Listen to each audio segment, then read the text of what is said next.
गुरुमुखों, संत महापुरुषों के ये पावन वचन है कि तुम सोने से पहले सद्गुरु का ध्यान करो, जिससे रात भर वही ध्यान तुम्हारे सामने आए। प्रभु अपने अनन्य भक्तों की हर पल हर काम में सहायता करना अपना कर्तव्य समझते हैं, क्योंकि भक्तों का आधार तो केवल उनके इष्ट देव हैं। ऐसा काम मत करो जिससे आत्मा को लाभ न हो। एकांत में मन लगाओ तो आत्मिक पूंजी सुरक्षित रहेगी। सब कुछ भुलाकर केवल एक प्रभु को याद करो, तो तुम उनके हो जाओगे तो वे तुम्हारे हो जाएंगे। तुम अपनी बुद्धि का अभिमान न करो, सबसे बुद्धिमान तो मालिक हैं। तुम अपनी बुद्धि से अनजानों को छल सकते हो, न कि मालिक को, और इस छल के बदले में 84 लाख योनियों के कष्ट भुगतने पड़ते हैं। मालिक का आदेश है कि तुम कार्य करो तो हमारे निमित्त करो, और प्रेम से करो तो कम कार्य में भी अधिक लाभ प्राप्त होगा। तुम सोने से पहले सद्गुरु का ध्यान करो, जिससे रात भर वही ध्यान तुम्हारे सामने आए। मालिक की दरगाह में बुद्धि और चतुराई काम नहीं आती, वहां तो केवल श्रद्धा और भावना वाला ही सफल होता है। अपने मन पर अभिमान कर दूसरों को कम मत समझो, पता नहीं क्षण भर में ये मन किस गर्त में गिरा दे।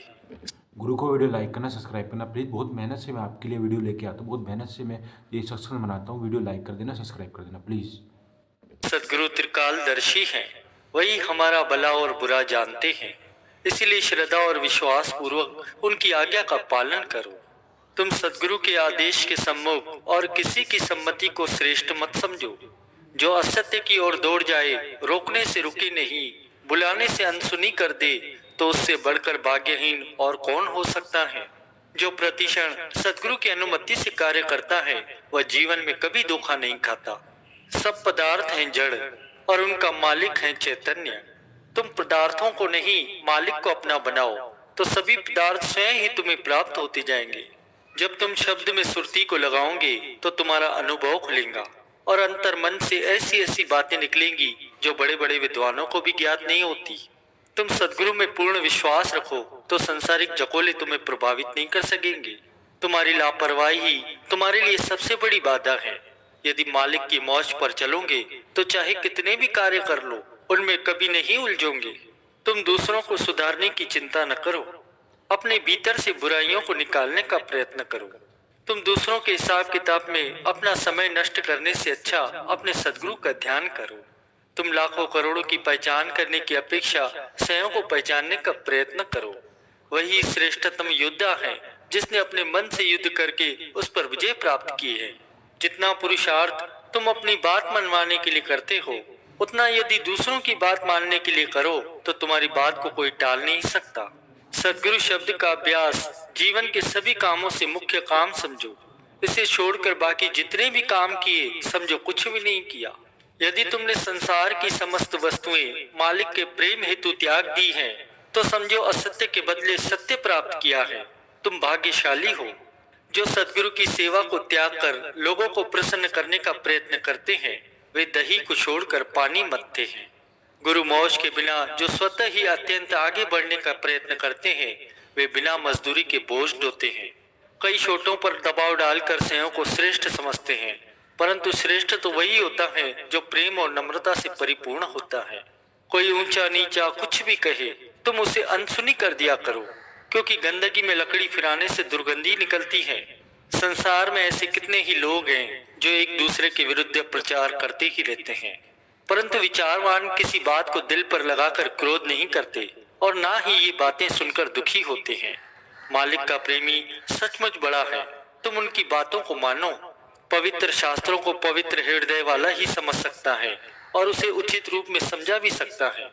तुम छोटी छोटी बात के लिए रूठो मत, लोगों से सम्मान की आकांक्षा ही न रखो। सब भगवान पर छोड़ दो, वे स्वयं सबका निर्णय करते हैं। मालिक किसी के द्वारा तुम्हें प्रसाद भेजे तो उसे आंखों पर रखकर प्रसन्नता से स्वीकार करो। किसी छोटे के रूप में तुम्हें शिक्षा दे तो उसकी सत्य बात को सम्मान दो।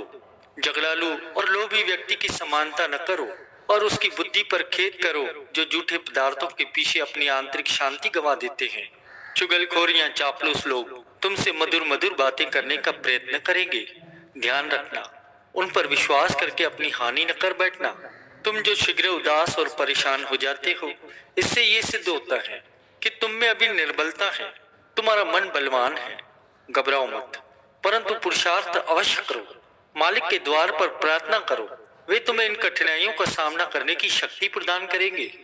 जिसके पास अधिक पदार्थ हैं, क्या वह अधिक सुखी है? यह बिल्कुल असत्य है। इसीलिए तुम पदार्थों की चाह को त्याग कर केवल एक नाम से प्रीति लगाओ तो परम आनंद प्राप्त होगा। भक्ति मार्ग में निर्बल की सहायता करो, गिरे हुए को उठाओ, घबराए हुए को आश्रय दो और बिछड़े हुए को प्रभु से मिलाने का प्रयत्न करो। चतुर या चालाक के रूठने से भयभीत मत हो। भय तो केवल एक मालिक का हो कि कहीं वह रूठ न जाए। व्यर्थ हंसने और बोलने में, समय व्यतीत करने में सच्ची खुशी नहीं होती और ना ही इस प्रकार से समय की पूरी सार्थकता कही जाती है। किसी से भी इतना घनिष्ठ संबंध न रखो कि वह बिल्कुल ही बेअदब बन जाए। स्वयं छोटे बनकर बड़ों की आज्ञा के अनुसार चलोगे तो निश्चिंत जीवन व्यतीत होगा। चाहे कितने भी बड़े या गुणवान बन जाओ, पर फिर भी रूहानी रहबर के सम्मुख विनम्र रहो। तुम्हें विदित ही नहीं होगा कि भीतर ही भीतर अहंकार का गुण तुम्हें खोखला बना देगा। रहबर प्रसन्न होंगे तो समय पर चेतावनी देंगे और तुम्हें सुरक्षित रखेंगे। पहले तोलो फिर बोलो, ऐसा नहीं करोगे तो जीवन विष रूप बन जाएगा। तुम गुरुमुखों के संग में केवल गोविंद के गुणगान करो तो बोलने का पूर्णतः लाभ प्राप्त होगा। तुम्हारे बोलने से कोई विलग आत्मा परमात्मा से यदि मिल जाए तो वह बोलना चुप रहने से कई गुना अच्छा है। दूसरों के अवगुण देखने वाला व्यक्ति सदैव ही परेशान रहता है और घृणा के कारण उसे कहीं से भी सुख प्राप्त नहीं होता। गुरु को वीडियो लाइक करना, सब्सक्राइब करना प्लीज़।